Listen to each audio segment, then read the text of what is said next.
everybody, it is Friday. It's time for SMG Viewers Comments. Hope you're going to have an amazing weekend. Let's get right to it. What do you think about the minimalization of guitar gear? Do you think that getting all the preamps, power amps, and cab sims into a pedal format can replace tube heads and real cabs? Well, I think that's a really good question. Check this out. This is my guitar amp from 1993. This is a Gallien-Kruger MLE solid state amp. It's 120 watts, stereo, had reverb and chorus on it, and sounded gnarly as fuck. This is a really heavy sounding amp, and it didn't sell. Was it before its time, or was it just the fact that a lot of guitar players, needed something to compensate for a lack of something else, maybe?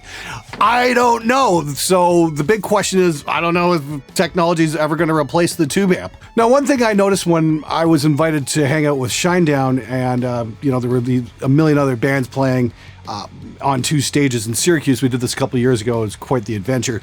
Most of the bands were either playing Kempers or Axe-Effexes. Nobody was playing full tube amps because, well, when you're on the road, the show has to happen. And solid state is definitely far more reliable than tubes. And that's one of the reasons why, tubes got replaced in so many different electronics across the entire spectrum.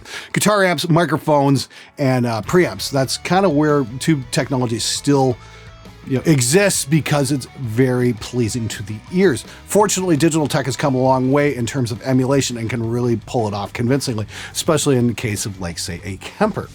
Now, when you're talking about the micronization of guitar tech, I've seen some pretty impressive stuff come out lately. I even got to play with a prototype amp that's basically pedal sized that I'm not allowed to talk about yet. But I got to play with it just after NAMM while I was in LA, and I was able to talk to the designer about what we're looking for in terms of tone when it comes to playing metal guitar. So I'm very excited to see what happens there. Will guitar players adopt to it? Maybe not old traditionalists. It's probably going to be the next generation guitar players after you guys that really go full bore with the smaller setups. I mean, like, if you're gigging, it just makes a lot of sense. There's a lot less crap to haul. Hey, why the hell not? The only caveat is if you're playing small shitty clubs, they might not have a PA. So even though if you're not bringing a big amp along or, a cab or that kind of thing, you're still gonna have to bring a PA system because the shitty club you're playing is probably going to have a crap sound system. So just keep that in mind.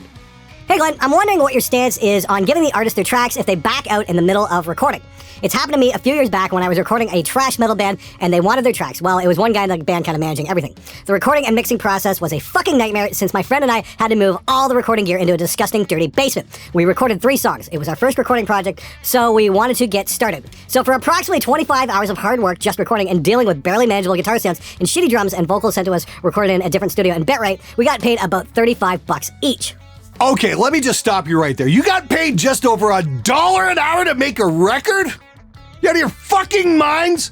How many times have I said on this show, don't do flat rates, you're gonna get fucked. You ignore the advice, look what happens. You got fucked. If the band is demanding the tracks, great. Make sure you charge them an hourly rate to consolidate and export everything to a DVD or a hard drive or a USB key or whatever the fuck you're using, and make sure you charge them a handling fee as well, because you got fucked. You might as well fuck them right back, because chances are they're not coming back anyway. And if they start bitching, just ask, where's the contract we signed? All right, we didn't get one. I can charge whatever the fuck I want for my tracks, because I'm gonna take a wild guess you didn't get a contract. Now, for bands who are a little easier to work with, normally, just my normal hourly rate applies when they ask for their tracks. I mean, like, when I do those kind of exports, though, they just get the raw tracks. They don't get any of the mix files or any of that stuff. That's my property. That's my intellectual property. It's like, you buy Colonel Sanders, you get the chicken, but you don't get the recipe. Same thing with anything I'm working on. The band wants the stems. That's absolutely fine. Like I said, however long it takes me, they get charged for that, but they get the stems and nothing more, because they're entitled to nothing more. Hey Glenn, quick question, probably a longer answer. I want to start recording at home, but don't know where to start with plugins, etc. I don't really know the terms for what to use within recording, etc. I own Reaper, but everything I record sounds awful. Where would be the best place to start with mixing, etc.? Do you have a playlist or something to get me started? Thanks in advance from Wales, and well, fudge you, Glenn. Don't want to get you demonetized. Dude, hey, well, the nice thing is we all start out at some point, and we're all equally awful when we start out. So good thing is I'd say start with a couple of my tutorials, how to record heavy guitar, how to record heavy drums, that kind of thing. That can help. I'm going to be working on a basic bare bones tutorial system coming out sometime later this year. It's going to be kind of a quote unquote premium lesson where it'll be like 5 or 6 hours where I'm going to lay out everything, how it all fits together, and it's going to have several different levels and whatnot. It's kind of in the works right now, so please stay tuned for that, because I know there's a lot more guys out there who are just starting to get their feet wet, and you know, I'm sure it feels a little bit overwhelming at times. So please bear with me. You're going to like what's coming up. All right, this episode is brought to you by the Ultimate Rock Mixing Bundle from ProMix Academy. It contains 15 separate lessons and over 30 hours of video detailing mixes from industry pros, Grammy winners, and you even get a pair of lessons from me. You get access to all the tracks, and each lesson takes you through the mix process step by step in an easy to understand fashion. If you're a fan of Metalocalypse, there's a track by Brendan Small from his Galacticon project that is pretty damn wicked. There's also a Motorhead song and even an Aquabats track. It's a lot of fun with loads of great information. If you want to boost up your mixing skills and learn from some of the best out there, grab the Ultimate Rock Mixing Bundle today. Now, back to the show. Hey Glenn, hoping you can help me with figuring out how to use studio monitors. I have a pair of Yorkville YSM 8s, but I'm finding them slightly difficult to mix with. I get the whole flat response thing, but my issue is ending up with a decent mix. Everything sounds fine during the process coming out of the monitors. I end up with what I think sounds like a decent mix.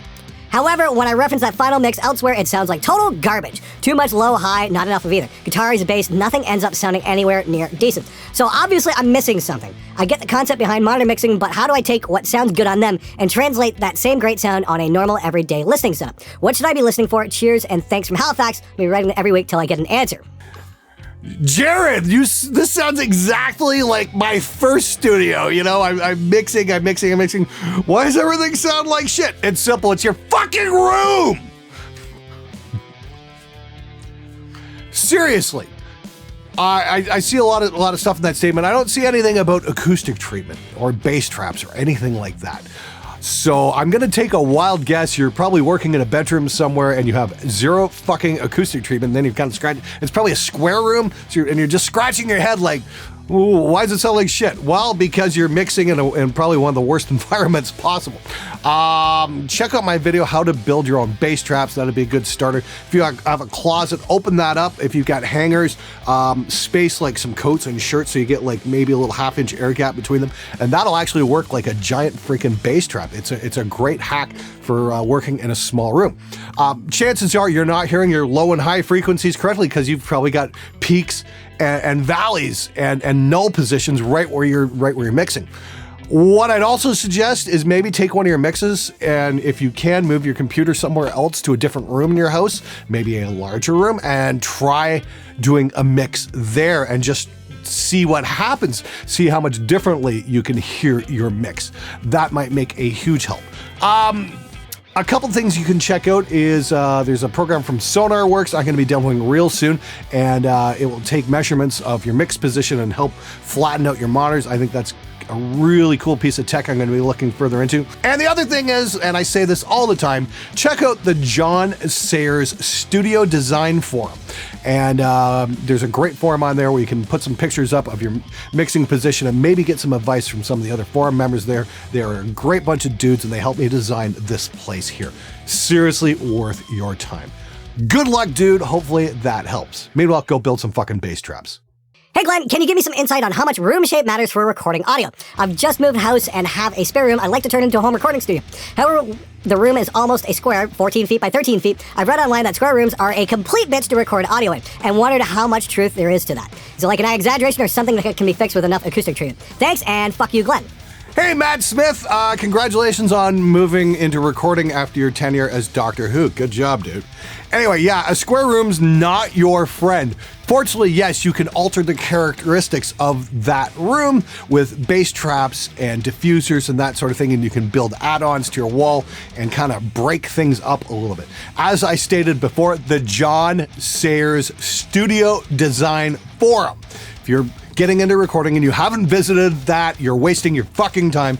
Check it out because it is totally fucking worth it. That can go build some fucking bass traps as well. Hey Glenn, speaking of penny pinching, since most people won't necessarily listen to music on high-end speakers, why not skip the expensive studio monitors and mix on some typical computer speakers? Test the mix in a car and then call it a day.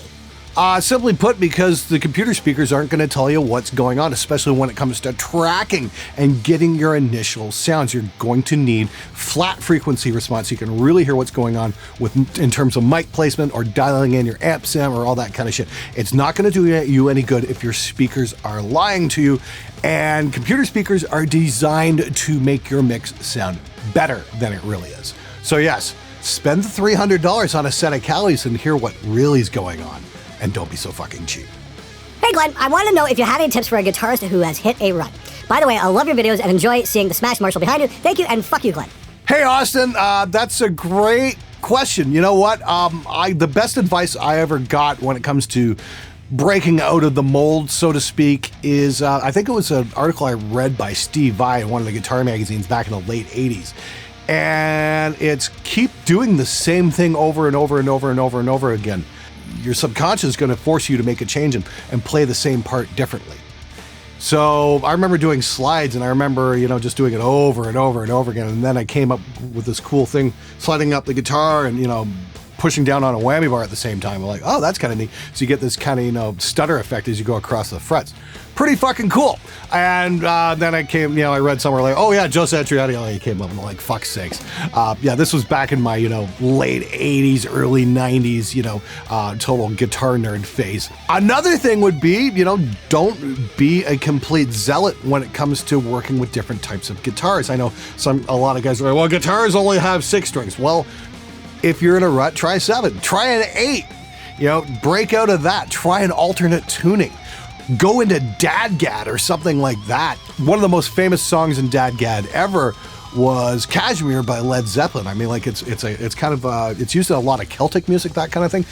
Try that out. Alternate tunings can be a lot of fun. Grab a capo. There's all kinds of cool stuff you can do to break out of the mold. You just got to be willing to explore. Hey Glenn Senpai, what do you think about vocal comping? Do you do that in your studio? I grow tired of renting out a studio and singing hard out, and the mix sounds like dog shit. Honestly, I'm so close to ripping out my hair.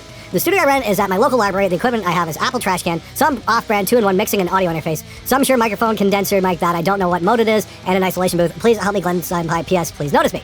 Hey Nito, so happy to be able to reply to one of your questions for a change. Yes, I've been reading your comments for the last couple of years. This is a great fucking question. Yes, I do vocal comping all the time. It's much more interesting than using auto-tune, that's for sure. Usually what I will do is I'll have a vocalist come in and lay down 5 takes and just, edit them all down into one good take from that. Comping is a technique that's been around for ages. Like you listen to, say the ending solo on Tom Petty's Running Down a Dream. That was about 3-4 takes, and they just, spliced it together into one big guitar solo, and it was pretty fucking cool. I like taking the same approach with the vocals. That way the vocalist doesn't get stressed out. They can just sing the song and just fucking get into it and do their thing, and then you can just, grab the best bits and piece it together. And then if I need to recall the vocalist at some point, I can usually do that. I'll be like, hey, okay, we got most of it. Can we just come in and work on 1 or 2 little bits? It's a whole lot less stressful than going over line by line by line. I'd rather get the vibe going and get a good emotional performance. So give that a try, and hopefully that works out for you. Thanks again for writing, dude. Hi Glenn, I'm a singer, songwriter, and guitarist for a small band from Burma. I've heard you said about kicking douchebags out of your band. But in a third world country like mine, there are only metalcore and indie rock wannabes in the local scene. Our music sounds like traditional heavy metal, which isn't very popular here. I need another guitar player who can at least play the rhythm parts at gigs. I haven't found anyone eligible. I believe there are many starting musicians like this. Do you have any suggestions? Wow, Burma, that's amazing. Thanks so much for writing, dude. I love hearing from guys all over the world. So cool. I think you're the first guy who actually has wrote in from Burma, so that's fucking amazing. Anyway, as per your question, well, if there are a lot of, hardcore guys around, maybe you can bring one of them in and just say, hey, this might not be your particular cup of tea, but maybe we can blend something here and come up with something new. That's always a viable option. I mean, like, some great bands in rock history all had very different influences and wound up creating new sounds because of it. So, and if there's one thing the metal world needs, it's some new fucking sounds. So maybe give that a shot. Maybe you just might make something awesome. Good luck, dude. Hey, I watch your videos every once in a while. You've helped me with a lot of stuff, but how can I find a metal guitarist band members in Tennessee? Basically the most country state ever. How do I promote myself? Thanks for your thoughts, hopefully. Hey, David, great question again. Kind of a parallel with what's going on in Burma. Here's the thing. I know there's a lot of headbangers in Nashville. I've hung out there every summer now for like the last 3-4 years, and yeah, it's a freaking awesome town.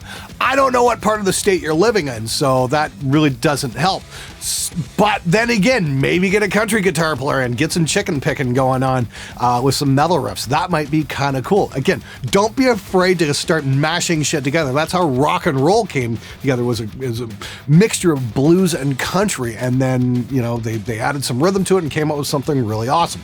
Then the British took it and fucking cranked up the amps and started playing scarier chords, and you got heavy metal. Well, you know, if you take some of that heavy metal and maybe work some of that country back in, you might come up with something really fucking cool. Don't be concerned with the prevailing styles of music around. Forge your own path. Hey Glenn, I'm making a metal band and I produce my own stuff. I was wondering if you have a cheaper version than the SM57. I recently lost my job and I'm still trying to get a good sound from my guitar amp. Cheers from Dallas, Texas. Well, if this were 3-4 years ago, the first thing I would have said was look for a Samson CS mic at Sam Ash. They're about $30-40.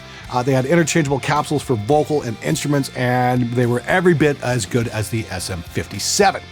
That being said, you could usually get a 57 for $99 at Sweetwater with free shipping. So maybe save your pennies and get one. There's a reason why they wind up on so many records. They're just great. I don't think $99 is too much to ask. You know, maybe find another job. That might help too. Maybe do a crap job. I mean, shit, when I got my college diploma, the first thing I did when I got out of school was do roofing. And I came out of school with a multimedia diploma. So, you know, you do what you got to do. The question is, how bad do you want it? You know, I've got loads of respect for guys who do shitty fucking jobs and, you know, like stamping cans or working on assembly lines or any of that shit in order to make their musical dreams happen. It all comes down to a question of priority. Ask yourself this: how much is it worth to you to pursue your music career? What are you willing to do? On the other hand, you know, you can always look for deals. I mean, you know, Sweetwater has the SM57 on sale for every now and then, and there's always the Onyx i5, which is a good alternative to the 57 as well. Don't forget, there's also the Thomann MB75. You'll have to order it from Germany, so shipping might be a few bucks for that. I can't say for certain, but those are about $35 US, and on a shootout, most of you guys thought it was the 57. There's always that. Keep that in mind. So there are options, but the best option of all is go get another job. Thinking about buying a Les Paul Traditional 2019 and a new Blackstar H1R Mark II. Any thoughts? Well, I can't say about the Blackstar because I haven't played one, so I really don't know. But for the Les Paul, maybe, but do you really want to put your money into that? That's the big question. How much is having that Gibson badge on a guitar worth to you?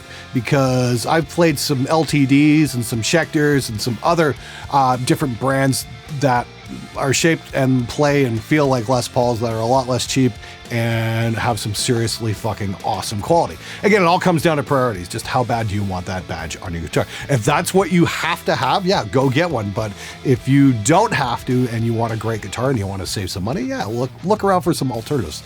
Prestige Guitars out of Canada actually does some great Les Paul type guitars that will definitely give them a serious run for their money, especially in terms of quality. You might want to check those out. CD Baby is what my band's label uses, and it copyright claimed a video that I put together for a friend of mine with my band's music in the background. I disputed the claim for him, used my name in the dispute, and I'm pretty sure it's still copyright claimed.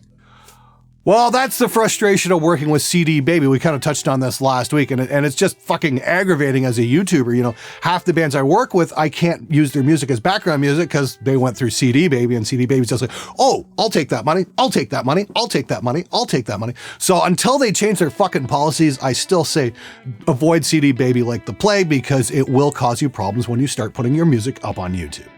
I know this is a long shot. I know this is a channel about metal. I like it for that. But I think one issue with the metal scene today is that everyone sounds the same because their influences are the same. Like, everyone wants to get the dime bag tone and stuff like that. What are your thoughts about it? Would you rather go into new metal stuff and hear another scene-core band? Cheers from Chile. I hope you didn't mind my English. Well, cheers from Canada. Thanks so much for writing in. You're actually referencing something I remember reading back in the 90s, and it was, I think it was in Kerrang or some kind of magazine like that, where they said the big problem with death metal was 90% of the death metal bands coming out are referencing other death metal bands as their major influences. And, that's why there hasn't been a lot of innovation in death metal in the last 20 years.